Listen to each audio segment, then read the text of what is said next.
I don't have a good answer to that question. And the reason I don't have a good answer to that question is because I truly have been radicalized by the right in a way that I didn't think was possible. When I'm out there calling myself a social democrat, that's under the assumption that everybody is willing to play by the same rules. Everybody's willing to be reasonable. Everybody's willing to concede a point when a point is correct. It seems to me like social democracy is the true moderation, is the true middle ground, is the true, like, as long as everybody's got their head screwed on right, we can make this work, right? When you look at what Trump is doing, you look at Alligator Alcatraz, you look at CCOT, the Supermax prison, you look at these concentration camps being built all over the country. You look at rounding up innocent people, no due process, no habeas corpus, sending them there. You look at masked ICE agents. The reason why they're wearing masks is because they know what they're doing is illegal. You look at bombing Iran, bombing Somalia, bombing Yemen, doing all these horrible things. You look at the trade war, which is spiking inflation, spiking unemployment. You look at all these things, and then at the same time, you see Trump's approval with the Republican base go up. All that stuff I just mentioned went up to 94% in one poll, went up 2 or 3 points after all the Epstein stuff. He was outed as a pedophile human trafficker. Yeah, that I was going to ask you about that. Like, what the fuck is going on? His numbers went up after being outed as a pedophile human trafficker, bro. And the speculation was maybe he really did kill Epstein. And the base goes, I like him more now. Right? Can we pause Who was the president when he was killed? It was... That has backfired over time, I will say. That the immediate reaction to defend Donald Trump has subsided, and now the Epstein stuff I do think is a real thorn in his side. But by and large, I do really agree with the point that Kyle's making right here. Yeah, I kind of agree. And even if it's not immediately reflected in the approval polls or whatever, I do think it's a problem for Trump. It's a huge problem for Trump. As even Senator Kennedy, the Republican from Louisiana, said, he was like, this is a fucking problem, bro. It's not going to go anywhere. Also, the vibes emanating from Kash Patel in that exchange we just watched. Yeah, exactly. It was Trump. But he would have killed him to cover up being a pedophile. Correct. And that stuff How was is already out that there. better? I don't know. It doesn't have to make sense, but this is what he does. So at the same time, all that's going on, and the Republican base is going, we love this even more. At that point, I'm looking at this and I'm like, I don't understand you guys.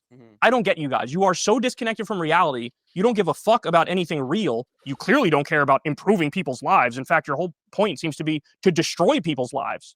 So in a system like that, when I look at, naive Kyle saying, oh, social democracy is the way to go. Now I go, I think we got to go further. I think we got to go further. We can't fucking allow shit like this. I mean, it sounds crazy to say something like re-education camps, but when you look at how insane the right has gotten, how can we just go back to, I mean, what, you were just cheering as your neighbor who's done nothing? I gotta chime in. Call me the fucking fascist. Okay, I already took that fucking sword yesterday, and Gavin and I duked it out. I don't think that this is smart messaging, right? And I get it. Kyle's a pundit, not a politician. Fine, he can say whatever he wants. I'm not finger wagging. I'm not pearl clutching. I'm simply coming out here and saying this is not the approach I would take. I think a lot of MAGA is still up for grabs. I think that it's true, and I would concede to Kyle that maybe 25 to 30% of the Republican Party is what I would call TFG, too far gone. Okay, but I think that there's a lot of people who voted for Trump that would still 100% be convinced by a Zohran Mamdani style presidential candidate, right? I think that if he could really reach them on issues they care about, profess his love for the country that he wants to represent, which is another really important thing that Zohran did. Zohran obviously loved New York more than anybody he was running against, and it was to his massive benefit. He addressed issues that were going to directly impact people. And one thing that we've already seen is that there was a surge. And again, I'm not going to comment on this because I do find it very perplexing, but it's going to change, right? There was a surge in Latinos that voted, or people with Latinx backgrounds, Latino backgrounds, Chicano backgrounds. They voted for Donald Trump in record numbers, right? That is a 100% eroding. His support with people who are of Latino descent that vote in America is absolutely falling apart. I think those people can be reached. And I also think that whether we like it or not, the fact that Kamala never adequately addressed the inflation issue and the fact that she never adequately addressed the grocery thing led some swing voters who I think that could be won back based off of 100% kitchen table issues and the economy. If there was a robust messaging to get people to feel like the Democrats were actually going to make their grocery bill go down. And then, of course, the other elephant in the room, the fact that, a lot of people stayed home because of the,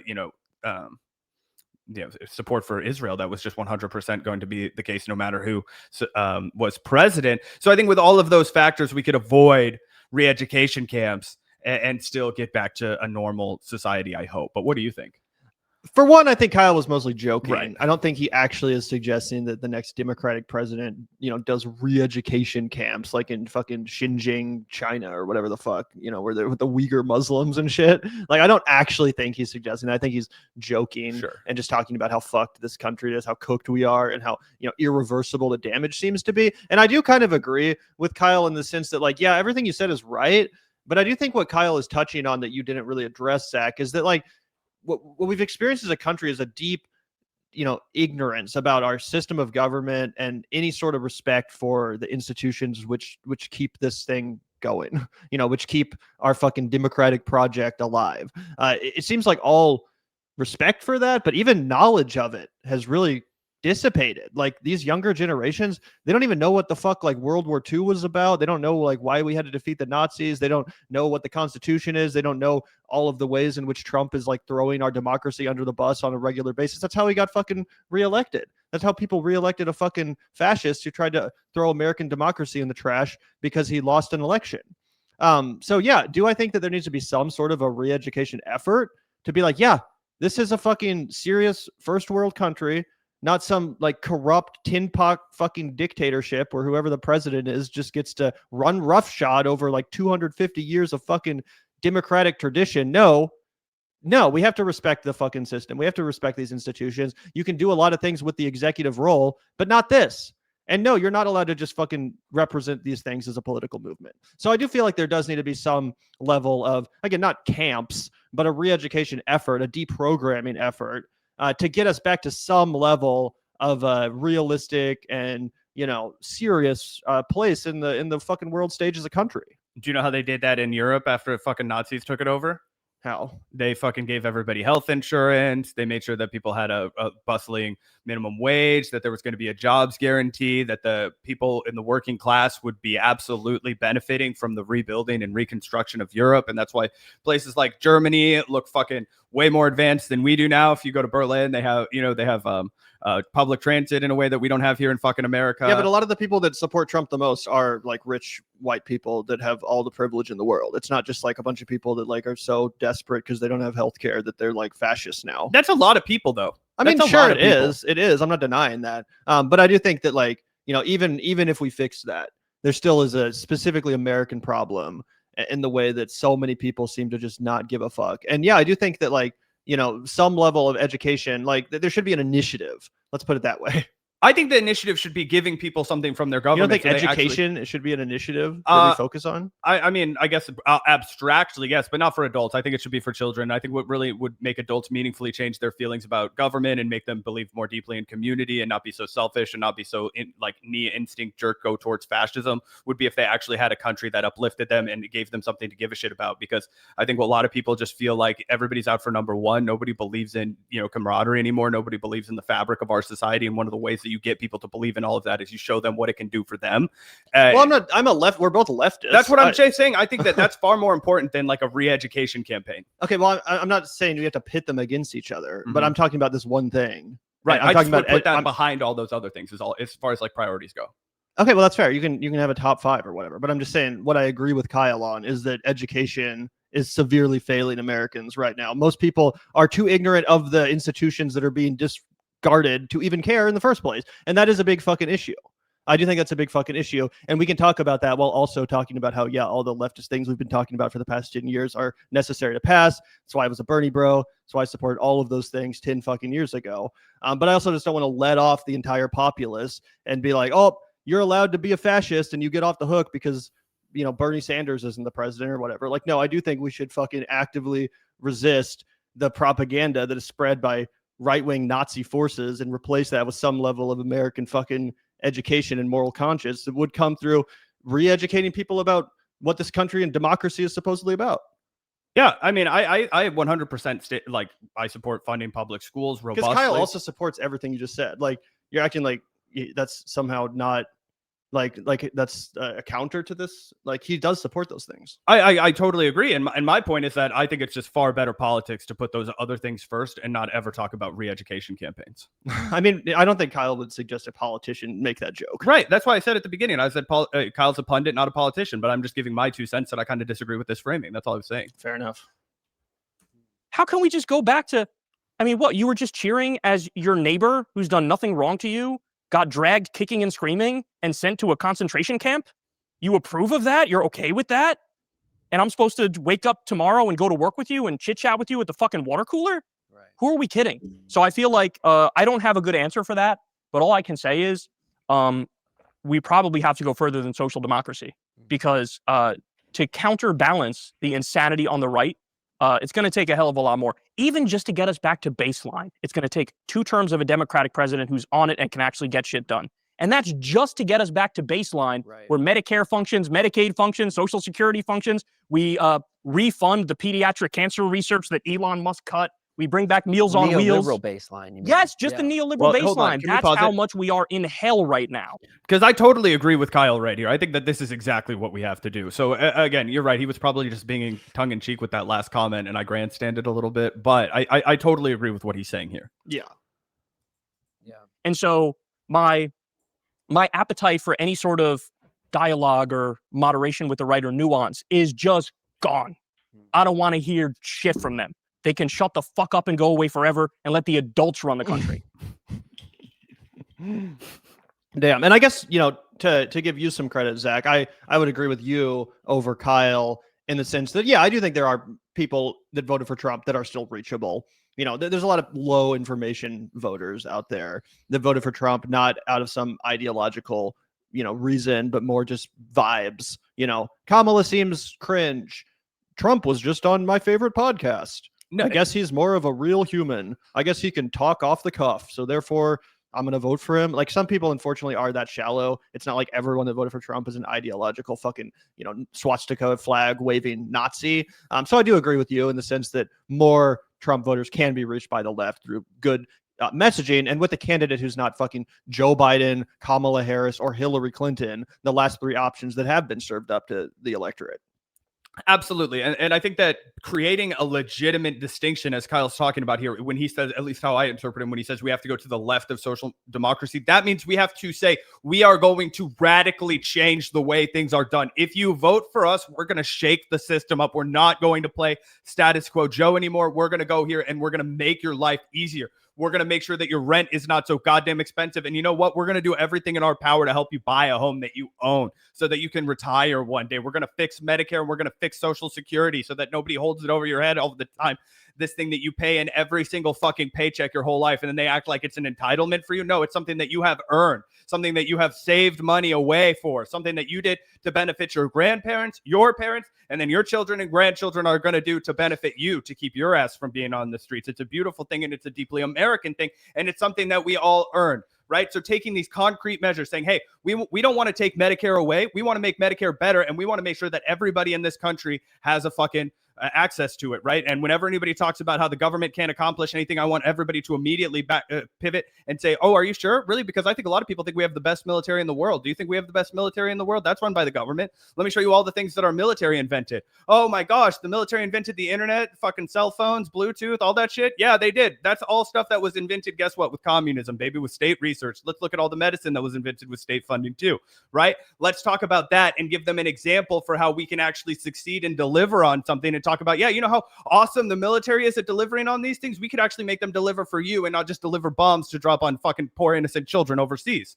That's how you spin people around. That's how you deprogram them, right? You give them something to strive for, because I think this big problem that we have in America is that nobody believes in the project of America anymore. And that has to be, to me, top of the mind for fucking leftists, is that we have to get people to believe that we live in a society again, and it's not everybody out for themselves. It's how can we uplift each other, right? And the government has to lead people in that direction. They have to say, here's what the government is going to provide for you so that you can have a robust and fruitful life, and so can your children. And here's how you can give back to your government so that we can keep this project going. Let's keep this American dream going, because right now it's a commercial. It's not a dream.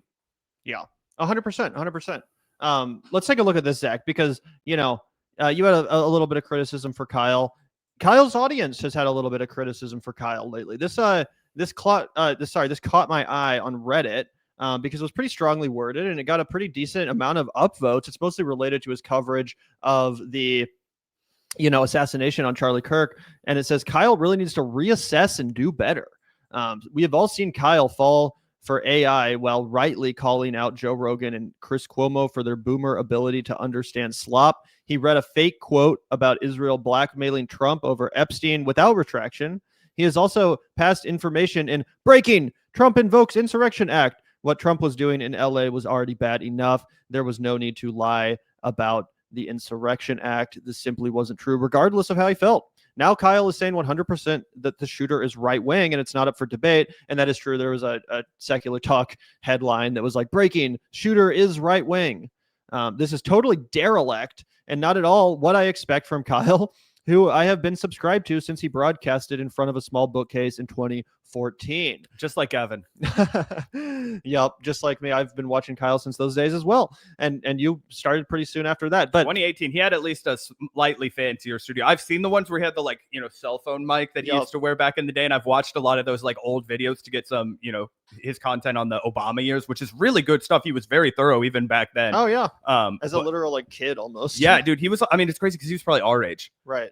Either way. So again, I'm a huge Kyle Kulinski fan. As someone in chat said, I think a lot of this could just kind of be summed up in like, obviously, hyperbolic titles, clickbait. It's YouTube. It's YouTube, baby. Especially these days. Like, unfortunately, drama, clickbait, that's what's in. If you guys haven't noticed, that's a big part of our model as well. So I don't really care about that stuff. I don't really care about hyperbolic titles. I guess and also I want to play a video from the same Joshua Citarella interview where Kyle kind of addresses this recent tact he's been taking. I don't think it's directly in response to this post, but it might as well be. So we'll take a look at that and see what he has to say as far as like defending this strategy. But I think it's for the most part pretty defensible. What I will say is, if there really are examples of Kyle like straight up, getting something wrong, like quoting something that turned out to be a fake quote, he should offer a retraction. Obviously, that goes with any YouTube channel. We try to do that when we get stuff wrong. But I'm sure you can find examples of us saying some stupid shit that ended up being incorrect, and we forgot to do a retraction or never realized that we got something wrong. So you could obviously endlessly nitpick any channel, this one included. Overall, it seems like, just with the madness of everything breaking on social media, Kyle is trying to analyze all the information, entertain various theories. That could come off like irresponsible. It could also just come off like a fucking YouTube video where a guy, is sharing his thoughts on something in a less structured fashion. So it kind of depends on the way you look at it. What do you think? Yeah, I agree. And listen, here's the other elephant in the room that I think Kyle's probably dealing with when it comes to his audience of people who have been around since the OG days. Every broadcaster goes through this, right? Because people grow and people change, and people will be like, you said this in 2013. And Kyle's like, yeah, that was 12 years ago, bro. I've read a lot of books and I've watched a lot of videos and I've fucking consumed a lot of new information since then. And I've adjusted my opinion. And they'll be like, I subscribe to you because you said this on October 14th in 2014. And it's like, yeah, dude, I've fucking changed my position a little bit because all of America has fucking changed. The entire Trump era happened. I have reevaluated how I'm analyzing things. That's totally natural, right? But I also think part of it is that it's like when I'll use the White Stripes as an example, right? I'll use the career of Jack White as a totally apolitical example, right? But if I found Jack White for the first time after he dropped White Blood Cells, right? And I became a huge fan of them, right? I am a huge fan of the White Stripes, but I wasn't around when White Blood Cells first got dropped, okay? And you just love that garagey, catchy, fucking, Detroit rock sound, right? And then you tune back into Jack White in 2025, and he's got this like weird electric, experimental, avant-garde blues rock sound, and he's sampling hip hop artists over the top. And you're like, oh man, how did we get here? Is Jack White a lesser musician, or are you just not following his evolution in the same way? I think it's fair to say Kyle has evolved as a broadcaster. I think he'll tell you himself he's gotten a little lived up. And I think he's decided that his war is with Republicans and that he's going to try and compete in a landscape full of Midas Touches and David Pacmans and Brian Tyler Cohens. And guess what? Those people are clickbait machines. So I think Kyle does a pretty respectable job of threading the needle and not ever letting his feet get off the ground while still going out and understanding like it's YouTube, baby. Like you got to get that SEO. You have to get those clicks. Gavin and I do it all the time. Why do you think we didn't headline, this just Gavin reviews Kash Patel fucking grilling, right? Like Zac and Gavin do this. Like, no, of course not. We have to put some other goodies in there to make sure that you guys show up and we can actually share our important thoughts about the state of the country that we're living in right now. Kyle's doing that too in his own way. And you might roll your eyes at it. You might think, oh man, I liked it a little bit better when it was just Kyle behind the bookcase and he didn't have to do all of these things. But Kyle is a powerhouse on YouTube now, baby, bigger than he's ever been. Way bigger than he was in the Bernie Bro era. And I think that's something else that people have to remember. I mean, when Kyle went on Joe Rogan the first time, he didn't even have 1 million subscribers yet. Okay, now the dude's about to have 2 million subs. He's about to be a major player. He is a major player in the game. So I just think that all of that has to be, considered, and it's only natural for the guy to evolve a little bit, and it's also only natural for the fans of the past to be like, man, I kind of remember when it was in the garage, I kind of remember when it was a little more grimy and raw.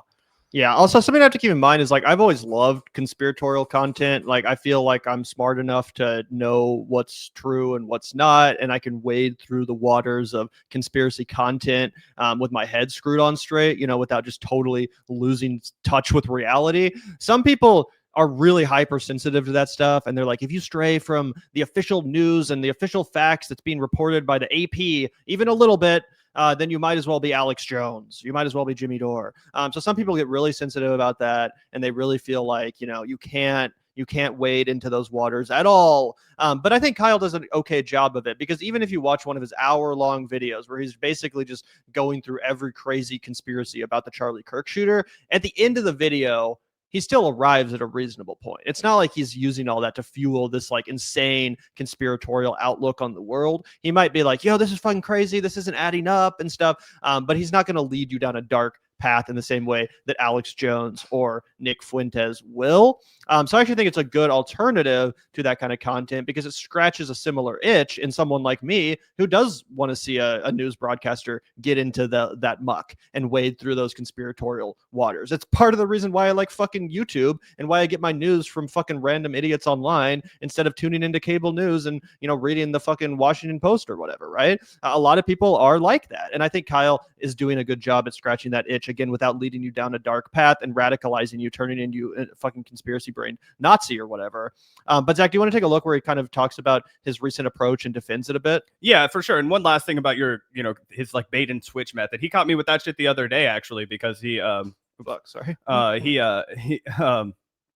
put out this video where he was basically talking about at the beginning, he front loaded it to be like, oh, the mass shooter, this was a professional hit job, guys. I don't know if I can believe the official narrative. And then he went on to give a lot more credence to the official narrative than this weird conspiracy that it was a hit job. And that was what I thought at first when we were all just looking at the footage. You're like, oh my gosh, what? And then you find out that this kid had a $2,000 scope from his grandpa, and okay, maybe he wasn't a professional hitman, yada yada yada. But I've been got by Kyle in that way too, no doubt about it.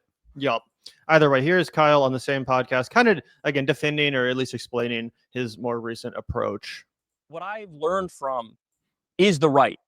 I learned from the right because I look at them be the most unhinged, relentless bullies and freaks you've ever seen in your life, and get rewarded for it. And it looks to me like people and voters reward strength more than anything else. And so there's something about the bully that actually is appealing to people. They might not like to admit it, but it's true. And so what I'm doing is copying the tactics of the right in an attempt to defeat the right. And we're seeing this. And I think it's a good point. I think it's working. I think it's an effective strategy. It's one that electoral Democrats need to embrace as well. Obviously, there's a line. I don't want to replicate Trump's tactics to the point that we're doing our own January 6th. Obviously not. But should we bring some of this fuck around and find out energy? Yeah, we should. And we should throw our fucking shit around and be and throw our fucking dick on the table and be like, fuck you. So I appreciate that about Kyle. And I think it does explain a lot of his recent content. Some people, I've seen some people be in the same way that people complain about us making so many videos about TYT, some people will be like, come on, Kyle, another video about Joe Rogan. But it's yeah, another fucking video about Joe Rogan. Because guess what? One from 2 months ago isn't going to do it. You have to put out 40. You have to put out 50. You have to put out 100. You have to saturate the fucking internet with these talking points and these narratives, which in this case are true talking, accurate talking points and true narratives, to combat the propaganda from the other side, which is relentless. Because or else people will just move on. It'll get washed away in the sands of time. You know what I'm saying? Oh, 100%. And I wish Kyle would do more direct, oh, debate me, bro style. I would love to see Kyle on a panel like the one we watched with Destiny, Anna Kasperi, and Cornel West yesterday, where it's like talking about the right wing, talking about it. I want Kyle to get in there and say, no, I'm not going to let you lie to this audience of people. No, I am going to play fax machine. I am going to spit off every piece of fucking data that supports my argument, and I'm not going to let you interrupt me. I'm going to continue to talk. I'm going to steamroll you. Because the right loves to steamroll the left. Well, guess what? I'm going to give you a fucking dose of your own medicine. Why don't you fucking try and talk over me, and I'll try and talk over you, because you will fucking lose, sir, because I will stare at my monitor and I will keep talking and I will say all of my fucking talking points like I do every single day. And Kyle would nuke them. But he doesn't do quite so much of that. He embodies that more through his own style of putting out his, one person videos. He does the direct engagement on he Crystal did cook Kyle and on friends. Piers Morgan the one time he was on there, but apparently he doesn't like going on shows like that. Remember, he was like he only went on Piers Morgan after apparently being invited like 10 times already. Yeah, and wasn't that just him and Pierce? I think so. Yeah, like there wasn't a panel of people for him to debate. It was just him alone with Piers Morgan, which I think it is a reflection of what you said. He doesn't really like it, but I think he'd be so good at it. And I think he's a way more human person, obviously, than Destiny, who accomplishes a lot of those similar goals. We were just talking about that yesterday. How, look, Destiny is a sociopath. He's a child predator. I have nothing really nice to say about him as a person at all. I think he's a Zionist fucking genocide lover. But in terms of how he participates in a debate tactically, there are things that the left can learn from, and it would be much better for us if it came in the package of Kyle Kulinski than Destiny. 100%. Yup. Either way, pretty interesting stuff. Obviously, we're huge fans of Kyle here, and I continue to love his content. But I did think it was interesting to see a little bit of backlash from the audience there, at least on Reddit. But either way, get to 2 million subscribers without making a couple of enemies. Yep. Or at least a couple of critics from within your own ranks. Yep.